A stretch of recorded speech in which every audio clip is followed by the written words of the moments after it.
बच्चों को भेदभाव और नीचे नजर से देखा जाता है और साथ में उनका अपमान भी जाता है। अक्सर समाज में भेदभाव और नीचे नजर से देखा जाता है और साथ में उनका अपमान भी किया। अब वक्त आ गया है कि हम अपने बच्चों को स्वीकार करें, उन पे गर्व करें और समाज में उन्हें उनके अधिकार दें। हम चाहते हैं कि आप अपने लेस्बियन, गे, बाइसेक्सुअल या ट्रांसजेंडर बच्चे की कहानी हमें सुनाएं और दूसरों के साथ भी बांटें। परिवार के परिवारियों ने परिवार का मतलब ही क्या?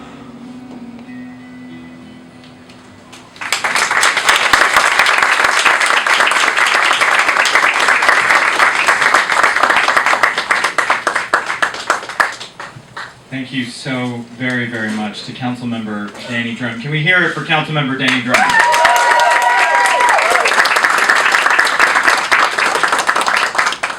It is really, really great to be here in Queens tonight. I too am an immigrant to Queens. I came all the way from the borough of the Bronx, as Danny mentioned.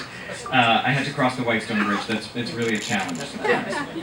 I just want to thank Borough President Katz, Deputy Borough President Miller, Councilmember Drum, and of course Councilmember Van Bramer. I'm so incredibly humbled to be here with all of you tonight and to have the stories of LGBT people of color like mine quite literally get some airtime. So that's pretty great. I also would like to acknowledge some other friends and colleagues and leaders that are here with us tonight. Michael Mallon and Vinnie Maniscalco, who served Councilmember Drum brilliantly. And I also would like to once again acknowledge Commissioner Carmelyn Morales, the chair of the Commissioner of the Commission on Human Rights, a major national champion for LGBTQ issues and anti-discrimination efforts. And I also just want to acknowledge that yesterday, Commissioner Morales spoke at a bill signing with the mayor when the mayor signed a bill that banned the box. Banned the box, meaning that we can now employ people who have had criminal records in the past and give people the dignity they really deserve. And Commissioner Morales has been a true leader for that fight. So a round of applause for Commissioner Morales. I also want to acknowledge, so many acknowledgements. Suma Reddy. Suma, please stand, please. Suma is a fellow leader in the South Asian Desi queer community and really is the driving force behind the video that you saw and the many, many videos that have been produced in many different languages, spoken by people from across the Asian continent, and she really has been a leader, and we would need to thank her for her efforts. And of course, my parents, who I think you've already now met, to them I want to say shukriya, and thank you for everything. You are really the most courageous, loving, and supportive people I've ever known, and everything that I've ever done is truly because of you.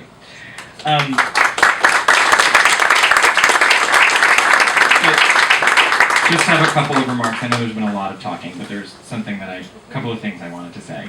I think we all have many, many reasons to celebrate Pride this year, the most obvious being the really watershed, momentous decision that the Supreme Court handed us on Friday. And we have to thank SCOTUS for that, of course. And progress is being made slowly but surely on so many different issues that affect the LGBT community, on adoption, on access to health care, on access to mental health. And I do want to take this opportunity to plug the work that my brilliant mother has done for over 40 years as a psychiatric social worker in a public mental health institution in the Bronx. Not an easy job, I assure you. Each of us has something that's really connected us to the cause, and sometimes it's something as simple and basic and profound as the right to want to be able to declare your love for your partner freely and legally, and for others it might be fighting discrimination in housing, and of course you can all talk to Carmen and Morales afterwards about that. But for me, more so than anything, the issue that I have found the most important in our collective fight for LGBTQ issues is visibility. As Councilmember Drum said earlier, invisibility is in fact truly our worst enemy. And that is why I have done the work that I've done, and I'm so honored to have done it with my parents, because when you look at someone like me, when you look at someone like Suma, I want you and I want everyone else within our communities and outside of our communities not just to see someone who is gay, but someone who is South Asian, someone who is a person of color, someone who is Sikh, someone who is Hindu, someone who is an immigrant, someone who is a native New Yorker, someone who has a very, very, very complex story to be told. Visibility sends this message that I am like you are like me, and neither of us is alone. You are not alone in your brown skin, you are not alone in speaking another language, you are not alone in your anxiety that you may feel about how you love affects every relationship that you have, and you're not alone in being worried about how messages across the grapevine or through games of telephone will play out, about whether you will lose your spot in your family or your community just because of who you are. I know that I have been exceptionally fortunate to be a member of a family that has proudly supported me as gay and South Asian. For them, and therefore for me, these two identities never were and never will be mutually exclusive or separate. And it's this message that I think we all feel we want to bring out into the world, into our communities, and also to the LGBT community at large, to remind the LGBT community that in fact we are diverse.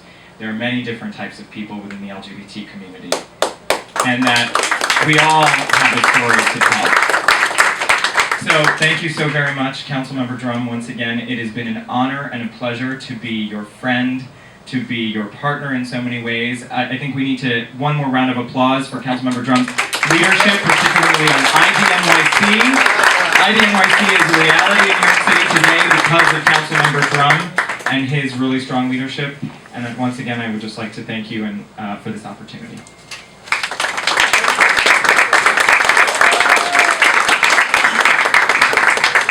Thank you, Let me just give you one quick funny IDNYC story.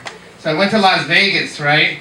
And I see a sign on the thing, IDNYC accepted for 20% discount. I couldn't believe that in Las Vegas they're taking IDNYC.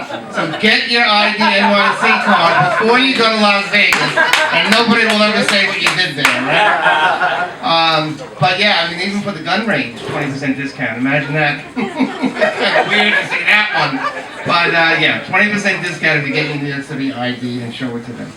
I saved my last award on purpose for this awardee because she represents to me the work that we need to do in the future. And we here in the United States of America are certainly lucky that we have the Supreme Court that we have that ruled in the way in which it did.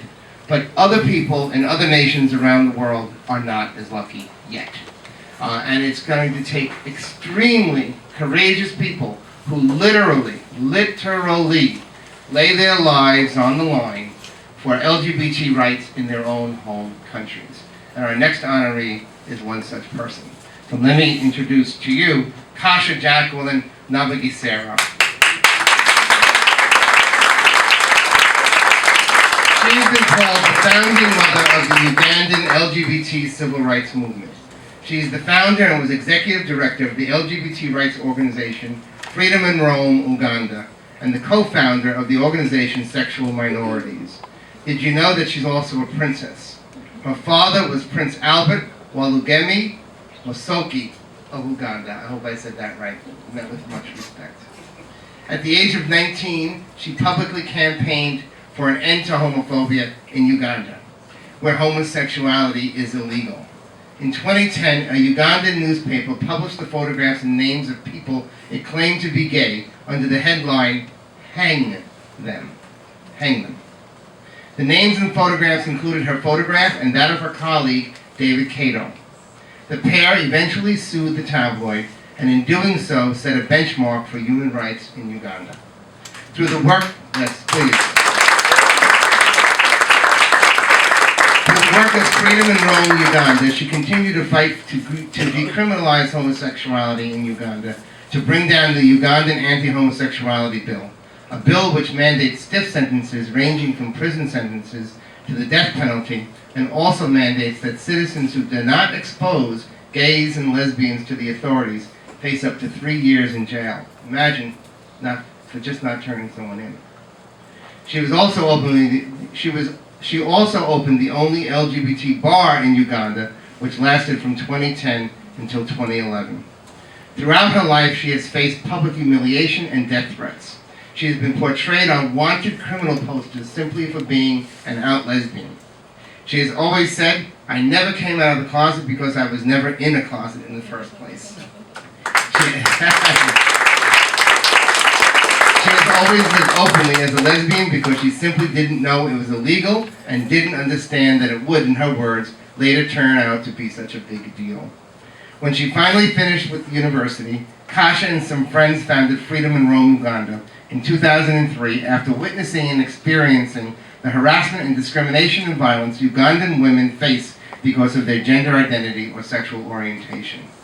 This pioneering organization became a first of its kind in Uganda. Kasha led the organization for 10 years, stepping down as executive director of Freedom in Rome, Uganda on July 4, 2013, after 10 years of leadership.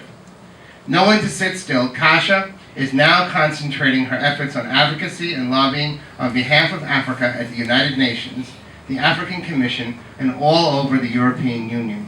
She is currently working on the Project Planning, Administration, Advocacy, and Leadership project and a special program called Reclaiming Media to present the other side of the LGBT community to Ugandans and repeal Uganda's recent anti-homosexuality law. She says it's very important that we are who we are, especially looking back into history and how our race has been undermined. It's important for us to stand up and be counted. Our black pride should never be allowed to be discounted again because of our skin color. It's important that we work and achieve greatness for ourselves instead of waiting for others to do that for us. We cannot afford to bury our heads in the sand and feel sorry for ourselves. We need to stand with our heads held high and proud for trying our best to make this world a better place for justice and equality, freedom and liberation. She is a true hero on the international LGBT rights scene whose work has been honored by a number of publications and organizations.